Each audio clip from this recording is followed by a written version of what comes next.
بسم الله الرحمن الرحيم. الرحمن علم القرآن خلق الإنسان علمه البيان الشمس والقمر بحسبان والنجم والشجر يسجدان والسماء رفعها ووضع الميزان ألا تطغوا في الميزان وأقيموا الوزن بالقسط ولا يخسر الميزان والأرض وضعها للأنام فيها فاكهة والنخل ذات الأكمام والحب ذو العصف والريحان فبأي آلاء ربكما تكذبان خلق الإنسان من صلصال كالفخار وخلق الجان من مارج من نار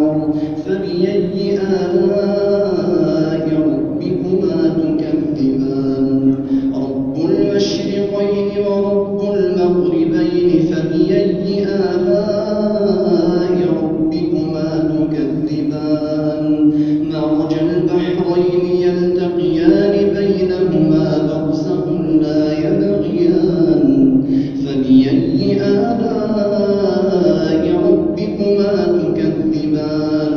يخرج منهما اللؤلؤ والمرجان فبأي آلاء ربكما تكذبان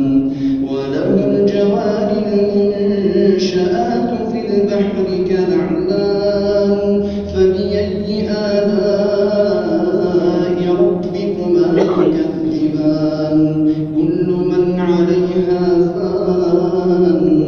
ويبقى وجه ربك ذو الجلال والإكرام فبأي آلاء ربكما تكذبان يسأله من في السماوات والأرض كل يوم هو في شان فبأي آلاء ربكما تكذبان سنفرغ لكم أيها الثقلان فبأي آلاء ربكما تكذبان يا معشر الجن والإنس إن استطعتم أن تنفذوا من أقطار السماوات والأرض فانفذوا لا تنفذون إلا بسلطان فبأي آلاء ربكما تكذبان يرسل عليكما شواظ من نار ونحاس فلا تنتصران فبأي آلاء ربكما تكذبان فإذا انشقت السماء فكانت وردة كالدهان فبأي آلاء ربكما تكذبان فيومئذ لا يسأل عن ذنبه إنس ولا جان فبأي آلاء ربكما تكذبان يعرف المجرمون بسيماهم فيؤخذ بالنواصي والأقدام فبأي آلاء ربكما تكذبان هذه جهنم التي يكذب بها المجرمون يطوفون بينها وبين حميم آن فبأي آلاء ربكما تكذبان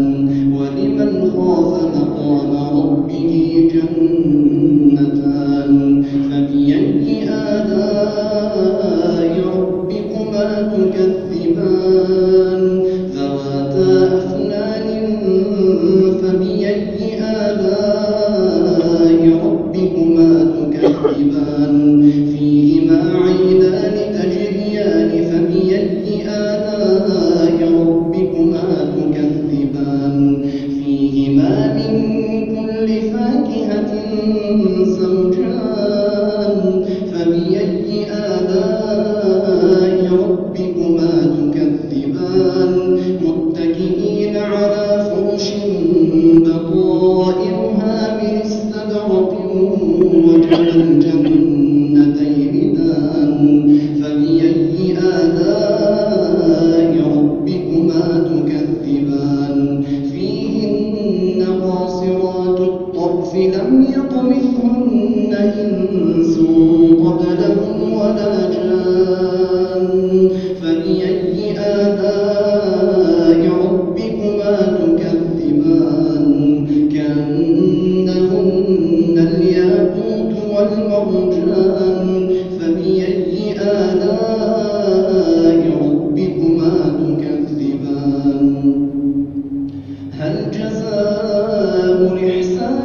آلاء ربكما